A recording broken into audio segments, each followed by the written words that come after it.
Hey guys, Elven Prince here, back with a RWBY fight analysis. I know it's been a while, and honestly, I have been putting this off. But now that we're here, let's get started. No, I don't have my normal leather jacket on, but it is regularly 90 to 100 degrees where I am, and the AC in my recording area is absolute garbage, and I don't want to boil alive. Same reason why I'm not recording the Bioshock videos in a sweater. Anyway, without any further ado, this is going to be the no breaks fight scenes. About 6 minutes, so expect this to be a bit of a longer episode given how I stretch things out. Gonna have the link to the video I am using in particular down in the description, as well as to RT's website. I don't own any of this stuff, but so you know the drill. Just go check them out, support them, whatever you feel fit. So without any further ado, let's get started. Neo, one of the more acrobatic fighters, and just shot to get him away. Height difference? Okay.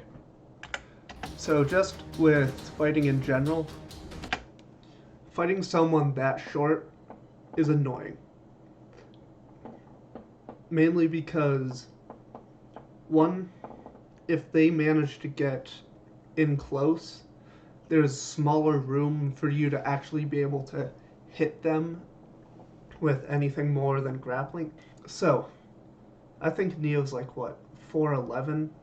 I can check that later, but anyway. First up, we have Yang and Neo. And the eye switch.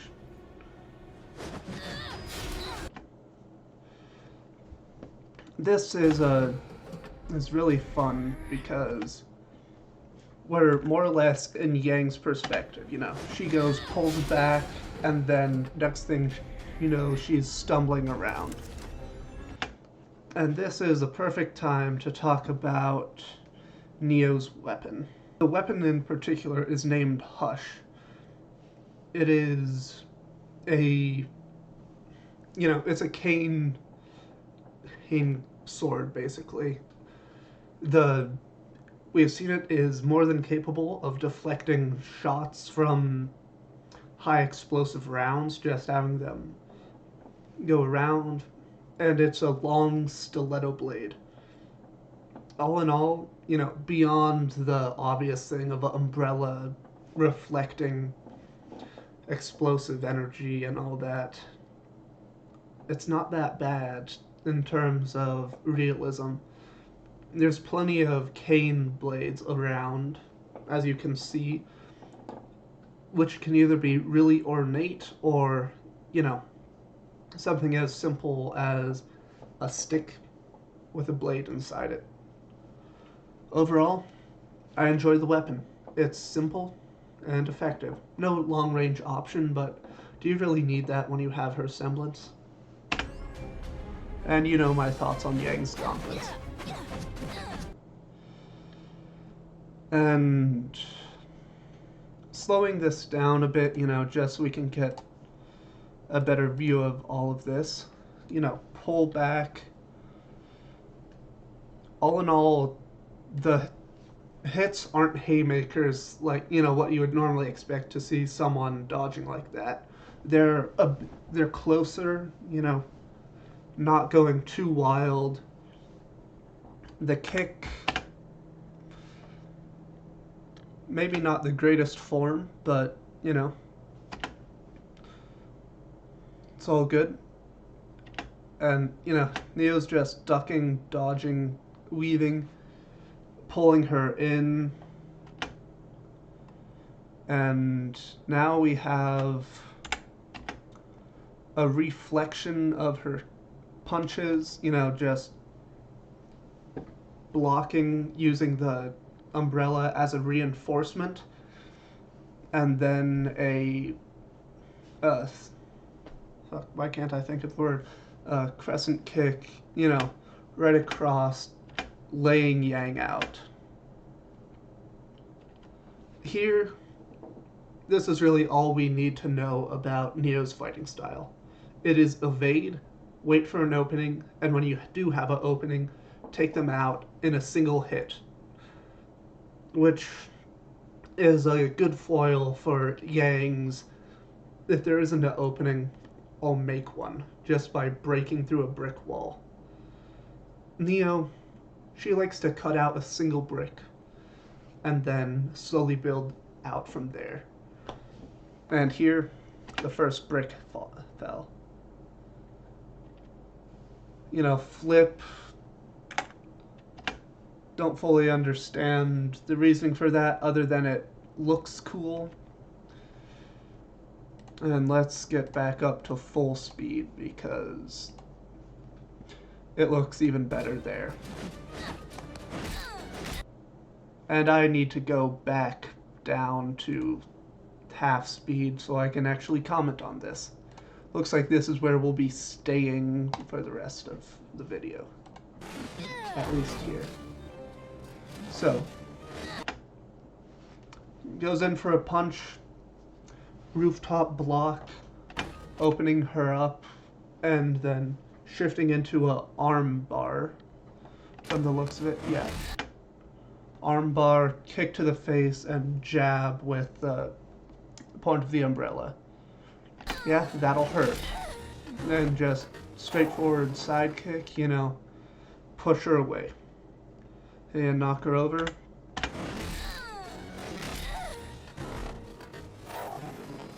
Neo's a bit more playful fighting, cartwheeling over because, why not? That's an opponent that she will very easily be able to counter. Brute force doesn't do well against reflective attacks. And there we have our reflection of that, which will inadvertently work as a flashbang against Yang because, it's a giant ball of fire in front of you that will make your eyes sting a bit. And here in the between frames, we can see she deflects it and then now is spinning around that as soon as the fire breaks, she just goes back out. First swing, create some distance. Second, go for a punch, knock that hit up. And if you can, this is one of the things that's a problem with fighting shorter people.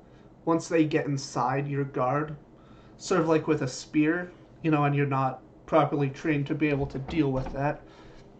Once they get inside your guard, you have to switch to different techniques than, what we normally see Yang going with, which is, just straight punches, kicks. We don't really see her going for any grappling techniques, which I think could really help improve her well-roundedness for if someone gets that close to her guard. And again, Neo just blocking up, striking down at the legs, breaking her defense, and sticking that out to create a shield, flip over, and then sits elegantly with a smirk. Yeah, throughout this whole fight, it is very clear who is in control the entire time. Which makes sense, You've been doing the fighting and a bit of crime, you're gonna end up knowing how to work things. And here we have one of the favored cards from the defunct RWBY Amity Arena, White Fang Lieutenant. He was a good damage dealer, and if you could get him over to the tower, it worked. Okay, chainsaw swords. This is straight out of Warhammer. And in Warhammer it works, because normally they are not cutting through, just flesh. They are having to cut through Space Marine armor and, all kinds of armors that, it would be good to just be able to, rest the blade against and push in, so it cuts through. And then, when it does get to the nice and fleshy bits, it'll just shred it going through. Also, enjoy his custom mask. It looks nice. And we see Blake step in, blocking a strike with a heavier weapon than a rapier, which is not meant to block strikes. It is a thin blade, which, as you probably have heard, is meant for stabbing and light slashes. The slashes aren't the same as, say, a longsword or Blake's more machete blades, where it will cut deep and hard. That, you'll cut light, but it will hurt. And, you can just kind of keep cutting with it. And it's actually one of the more strenuous weapons to use because a rapier will weigh roughly the same as like a longsword or so, but you just have one hand extended all the way out. And the ballerina style fight, which I wish we had more of these days. And he's just simple strike, more spinny strike. She's left-handed, so that'd be like boom. I'm gonna mirror her action since, believe it or not, I'm not left-handed.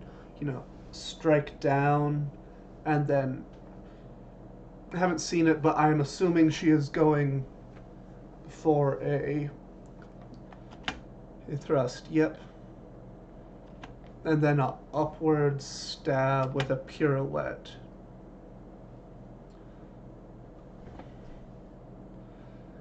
And, Blake, she thinks Weiss might do okay, which she might if she were facing a different opponent. And now, let's just call him Banesaw.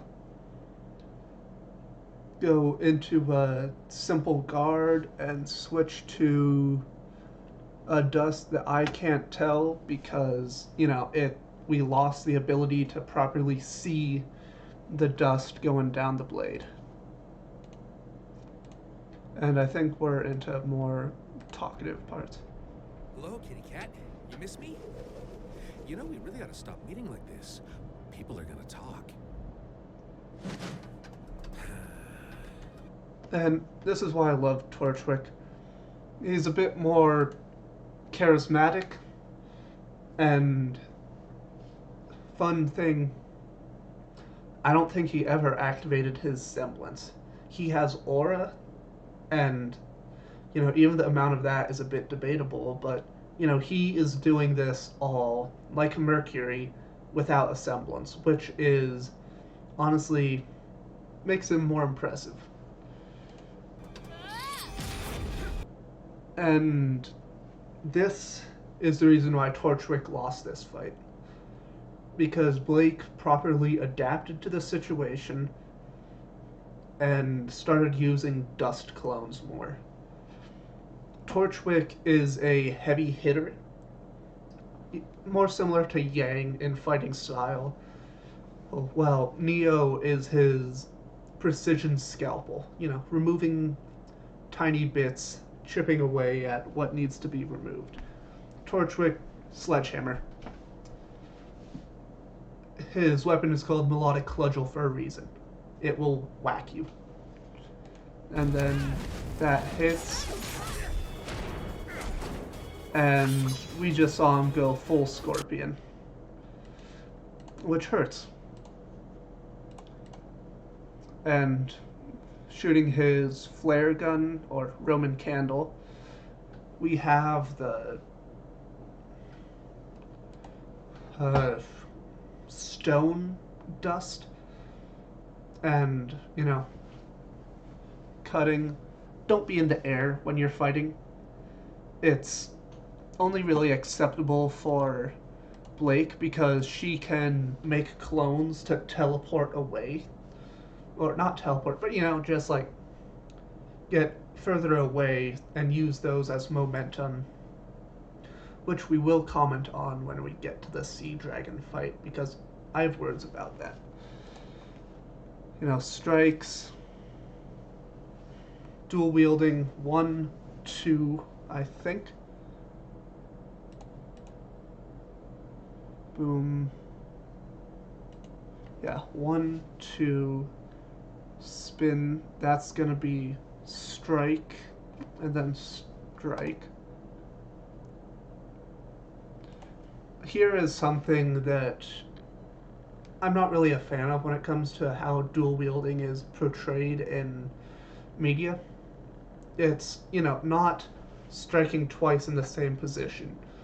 If you're really good at it, you can go, in 2 spots to open them up, but more often than not, with a rapier and dagger, which is a very common pairing. One is for defense, the dagger, you can parry, and then the rapier is for offense. And then again, proper use of dust and more powerful strike and a dust slash aura infused swing from her blade, which seems to be not a thing in the show anymore. Unfortunate, as it gave a bit more vibrancy to combat than, just unloading with her SMG, which the closest thing I can really think of for a comparison is like a Uzi. And, this knocks Torchwick back. And he is down for the count.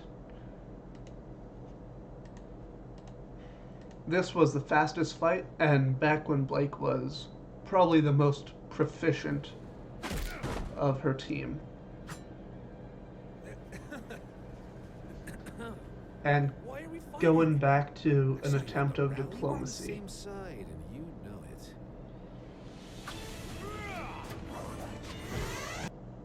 And now, because we're back into someone who fights fast, we're going to half speed.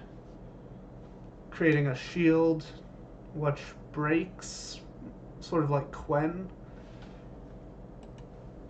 And that was a good deflection with the rapier. Instead of catching it like this, just letting it slide off, so it doesn't hit you, which is the whole point of, deflecting as opposed to a static block. And light slash like along here. Haymaker swing with that. I wouldn't have flipped under it. Probably would have, at least if I had the same ability, just duck under, and as his back is turned, just pepper him with stabs, particularly to the back of the knees, kidney area, armpit, back of the neck even, just enough to disable him or interrupt his movements. And another slash and flip over, and here he spins like a motherfucking Beyblade. And as soon as he gets the upper hand, he does not let her get back on top. There we go. Sort of the pelvic area, and he just flips up. The long lost art of time dilation. This was a really cool power that opened up a lot more teamwork. Would have been interesting to see what it could do if, she paired it with Ruby's super speed, but I guess kind of makes sense that they dropped it, considering, doubles up on the speedsters inside the team, which is kind of disappointing. Again, it was a cool power. She mentioned, I almost got time dilation down when she's talking to Winter. And yeah, enough of me rambling about non important things. And now we get to a point that is honestly would be terrifying to deal with, someone moving fast enough that you can't do anything about it. Again, rolling out of the way. What I'm assuming happened here, at least and to some extent, is after she got out of the time dilation, bouncing all around, it has an inverse effect where it slows her a bit, sort of to make up for lost time, so to speak, which gave him the opening to grab her and choke slam her into the ground. And boom. Now, the thing to do here, instead of tossing her,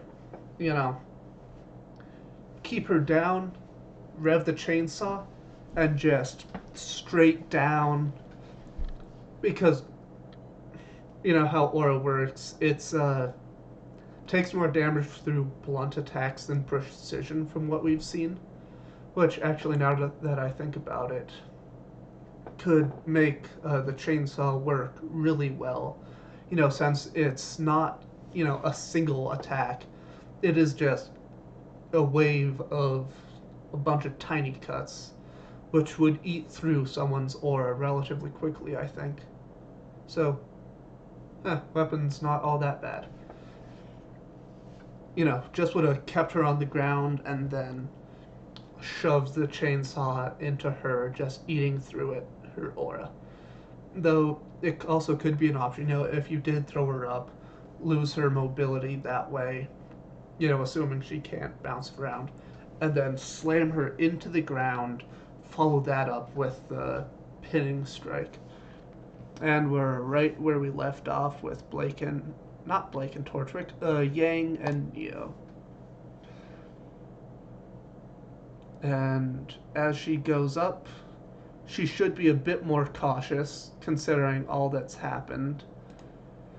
And yeah, I'm with Neo on this one. What are you honestly thinking is gonna happen? You're just walking up to her, and a brute force attack will do nothing more than get you sprawled out on the floor. Pulls back into a haymaker, which she easily reflects with some fancy footwork. Spinning. At this point, she is just playing. As she runs, deflects, and again, just reflecting all the attacks, denying her the ability to properly cock the shotgun gauntlets, and just all in all, denying any opportunity. Here, Yang gets an opportunity. Now, she could have played this significantly better. Also, dear God, look at those heels. Okay, Neo is 4'10". I was off by an inch. And her heels are gonna have to add like 2, 3, maybe 4 inches to that, making her larger height. And I don't think the Paladin video came out, but she is based off of not the ice cream, but the China doll from The Wizard of Oz, as in the book, not the movie. Hence the whole shattering porcelain effect.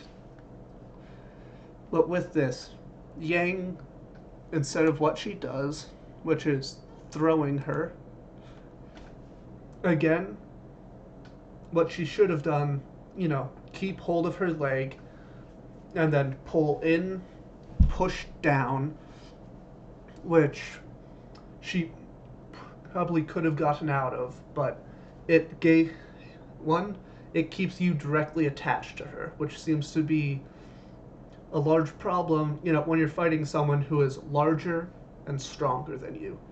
Because if they get a hold of you, you are screwed. Assuming, they actually manage to keep a hold of you, which if you get grappled, you have one goal going forward. Get out. But if she goes, pushes her down, that would, partially form a lock on the knee joint, forcing her to either crumple her other leg and, force her to the ground, where, you know, mount and then just start beating the living daylights out of her.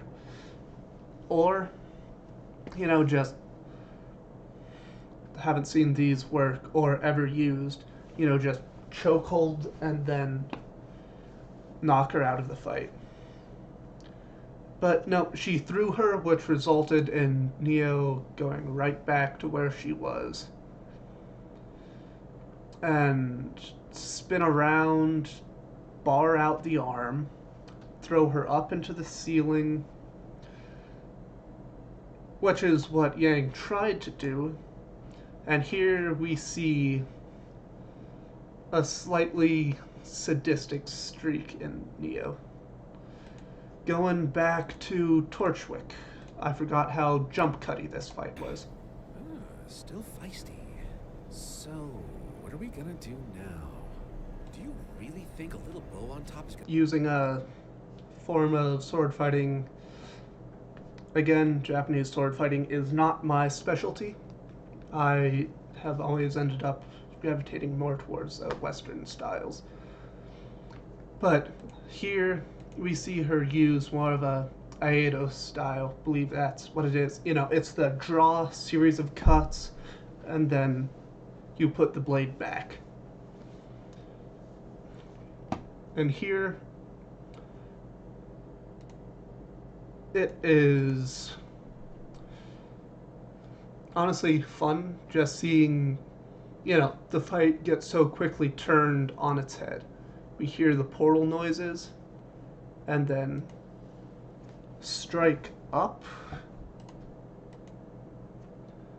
pivot, strike across,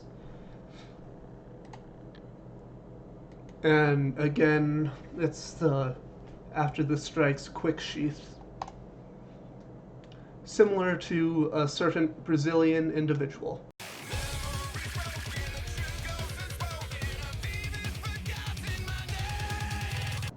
And here, Neo is obviously terrified to the point where the color drains from her eyes. That is probably not a good sign. And here Raven's design is somewhere between too cluttered and just right for me. Because there is a lot going on. It's just, also cool. The shaggy hair, going after her namesake, sort of a raven feathering. The red bandana, the general whole layered arm grip, the almost Gatling design on the dust sheath. Overall, like Raven's design. And here we have a sort of blade replacement system. And with this, I would call that something like a, and please forgive my pronunciation, Japanese is not a language I have tried to learn. Odachi. Again, please forgive my pronunciation.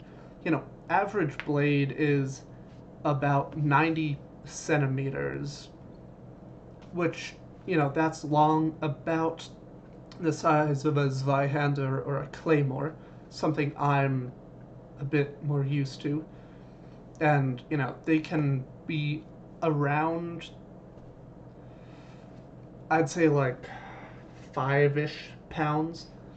And that will feel a bit different, for cuts. I like the Dusk Blade replacement system, which, we can see the blade extend once it gets past a certain length on the sheet. You can see a bit of the raven feathering on her belt. It would be cool if, slight tangent about her bandits, for the bandits in their entirety, they had a color design similar to her, so it actually felt like a tribe and not a loose gathering of yahoos who just happen to be following an individual. I think that's something that Celtic Phoenix did really well in his Fixing series. But yeah, it's a long blade, and it will kill. Very intimidating look here. Enough to make Neo sheath weapon and then nope out with her semblance. And now that, everyone gets one and other associated edginess is done, cuts open a portal. I'm assuming this is a portal to, what's her name? Autumn. Was it Autumn? The Fall Maiden. Not Fall Maiden, the Spring Maiden. Why can I not think of her name? God damn it. Anyway, not important. She wasn't given an actual character anyway. Here we see what I at least think is Raven breaking the blade off on the side of the blade, her Gatling thing, and sheathing the blade. And then, she struts off into the portal before Yang can properly get a look at her. Just enough to know that Neo was gone and there was someone or something here. And here we are, Professor Ooblik. Ooblik's weapon is something. It is a club with a flamethrower. I mean, yeah, not realistic, but it'll work. The club I can get behind to some extent. It's a large stick. Stick very good. Stick hit thing hurt. And the flamethrower, I think it's war crime. But as far as I'm aware, Geneva nor Switzerland exist inside of RWBY. And blowing it off, which is adding another to RWBY's kill count. We'll go on ahead. Don't worry, RWBY. It's time I teach them a lesson. And here we have a low poly Zwei. It was cool to see him in the most recent volume. And this is where the fight really ends. Everyone gets out alive. What do we do? Weiss forms a protective barrier around them. And explosion into Grimm. Now, overall, I very much enjoy this fight. It is, or the three fights as a whole. They're fun, interesting choreography, some of them use environment more than others, so it doesn't feel, like they're just standing on a stage. For Neo, she bounces around the crates, throwing Yang up into the rafters. For the White Fang, using the floor, though that really isn't much of a thing. But yeah, this is all in all a good series of fights. I would give this fight like a 7 out of 10. Thumbs up. But yeah, you guys know the drill. Stuff down below. Do with it as you see fit. There's going to be a video which YouTube thinks you will enjoy. Why don't you check them out, see if they're right.